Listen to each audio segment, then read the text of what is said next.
السلام علیکم ناظرین، اگر آپ کو میری ویڈیو پسند آ رہی ہے تو پلیز لائک اینڈ سبسکرائب ضرور کریں۔ ہم فلمی گانوں پہ یا اور بھی ایسی جو ویڈیوز ہوتی ہیں جو اسلامک نہیں ہوتی ہیں، ہم انہیں بہت لائکس دیتے ہیں، بہت سارا سبسکرائب بھی کرتے ہیں، مگر یہ علم کی باتیں ہیں، یہ ہمارے دین کی باتیں ہیں، تو ہم کیوں نہ اسے آگے بڑھائیں؟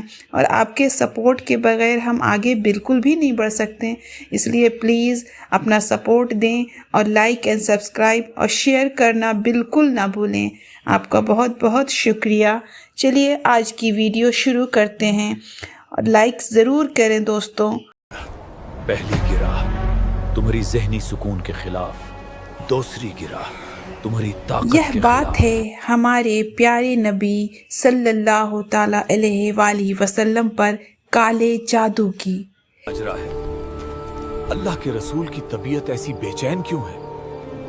یہ کوئی عام بیماری نہیں لگتی۔ یہ بات ہے اس وزن کی جو جسم پر محسوس ہوتا تھا۔ دل پریشان ہے، اللہ کے نبی نے شدید دعا فرمائی ہے، یا اللہ۔ بات ہے اس علاج کی جو آسمان سے نازل ہوا۔ اللہ نے اپنے رسول کو اکیلا نہیں چھوڑا، جبریل جادو کا توڑ لے کر آئے ہیں۔ یہ بات ہے اس شیطانی عمل کی توڑ کی۔ مل گیا، بالکل ویسا ہی کنگھا، بال اور 11 گرہیں۔ سوال یہ ہے کیوں اللہ نے اس پوشیدہ حملے کو ہونے دیا؟ اس کے پیچھے کی پوری کہانی کیا ہے؟ اور سب سے ضروری بات، 1400 سال پہلے نازل ہوئی اس سورت کا میری اور آپ کی زندگی سے کیا تعلق ہے، جانیں گے اس ویڈیو میں۔ بسم اللہ الرحمن الرحیم۔ قل اعوذ برب الفلق من شر ما خلق ومن شر غاسق اذا وقب ومن شر النفاثات في العقد ومن شر حاسد اذا حسد۔ یہ بات ہے اس وقت کی جب رسول اکرم صلی اللہ علیہ وآلہ وسلم پر ایک یہودی نے جادو کر دیا تھا۔ وہ ایک عجیب سی آواز سناتا ہے۔ ہاں، آپ نے بالکل صحیح سنا، یہ وہ واقعہ ہے جب ایک شخص جس کا نام لبید ابن العاصم تھا، اس نے آستین کے سانپ کی طرح دھوکہ دیا۔ محمد کا دین بڑھتا ہی جا رہا ہے، اب اسے روکنے کا ایک ہی حل ہے، اور وہ ہے جادو، طاقت کے خلاف۔ جب تکلیف بڑھ گئی، اللہ سبحانہ و تعالیٰ نے جبرائیل علیہ السلام کو بھیجا۔ جبرائیل علیہ السلام نے بتایا کہ ان پر جادو کیا گیا ہے، اور وہ چیز ایک پرانے کنویں میں چھپا دی گئی ہے۔ اس میں 11 گرہی، بال اور کنگھا ہوگا۔ یہی ہے، مل گیا، بالکل ویسا ہی کنگھا، بال اور 11 گرہیں۔ کنگھا ہوگا۔ چلے اب ہم اس صورت کو سمجھتے ہیں بالکل آسان انداز میں۔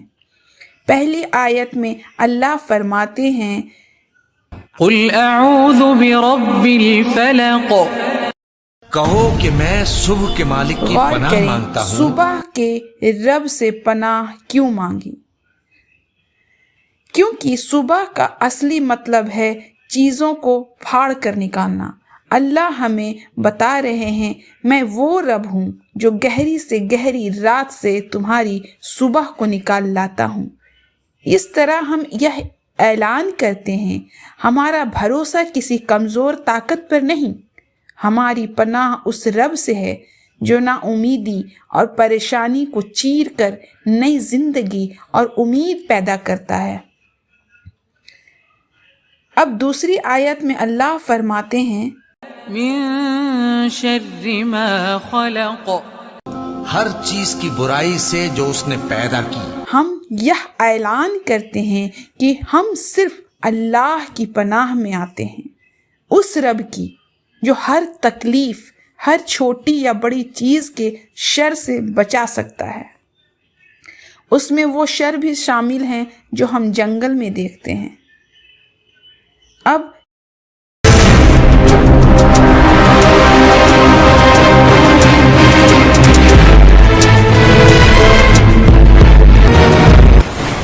تیسری آیت میں اللہ فرماتے ہیں وَمِن شَرِّ غَاسِقٍ إِذَا وَقَبَ، اور اندھیری رات کی برائی سے جب اس کا اندھیرا چھا جائے۔ رات کا وقت سب سے خطرناک کیوں ہے؟ جب اندھیرا مکمل طور پر چھا جاتا ہے تو یہ نہ صرف ظاہری خطرے کو بڑھا دیتا ہے بلکہ باطنی خطرے بھی اپنے عرج پر رہتے ہیں۔ اندھیرا شیاطین کے لیے کھلا میدان ہے۔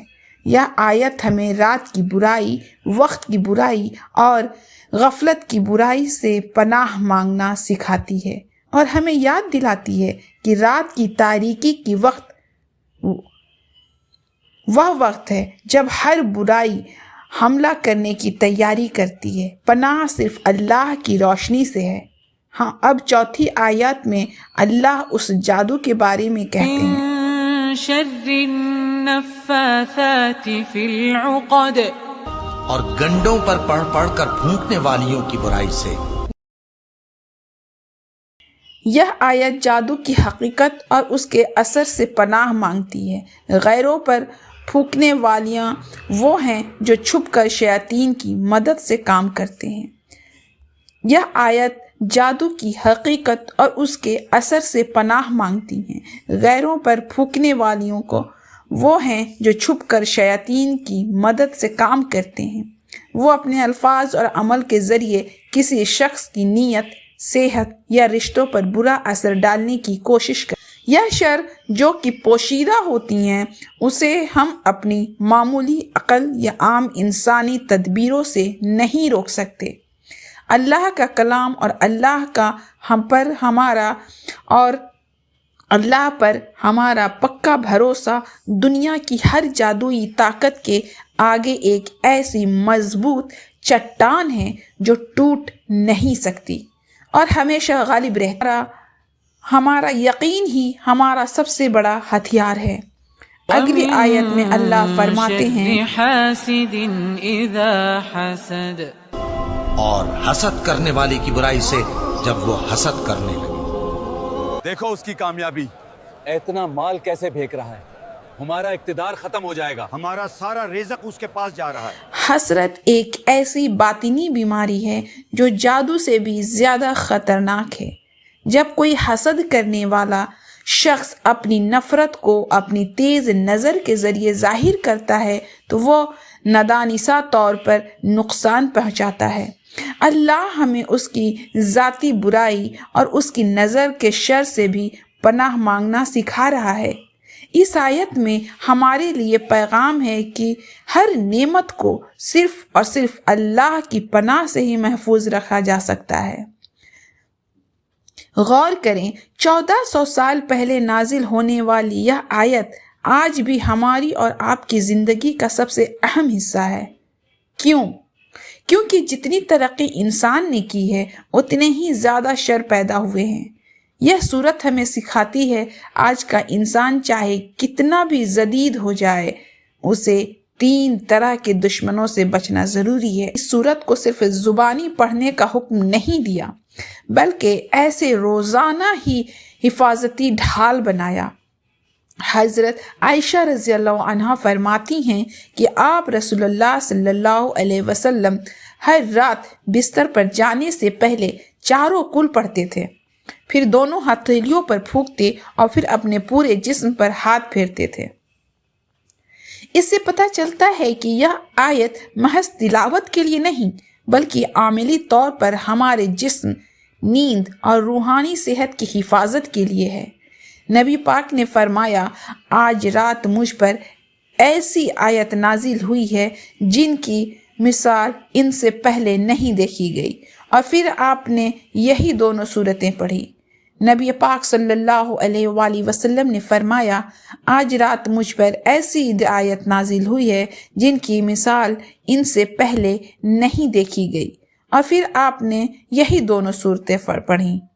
پھر آپ نے یہی دونوں صورتیں پڑھیں۔ اس فرمان سے یہ ثابت ہوتا ہے کہ یہ صورتیں ہر قسم کے شر سے پناہ کے لیے حتمی اور بہترین ذریعہ ہے، چاہے وہ شر کوئی حادثہ ہو، کوئی جلسے کی نظر ہو۔ ان دونوں صورتوں سے بہتر پناہ کا کوئی اور ذریعہ موجود نہیں ہے۔ اگر آپ کو ہماری قرآن کو آسان الفاظ میں بیان کرنے کی یہ کوشش پسند آئی ہے تو ہمارے چینل کو ضرور سبسکرائب کریں اور کمنٹ میں ہمیں بتائیں کیا آپ یہ سورہ آج سے سنت کے طریقے سے پڑھنا شروع کریں گے۔ اللہ آپ کو ہر شر سے محفوظ رکھیں، آمین۔ اللہ حافظ۔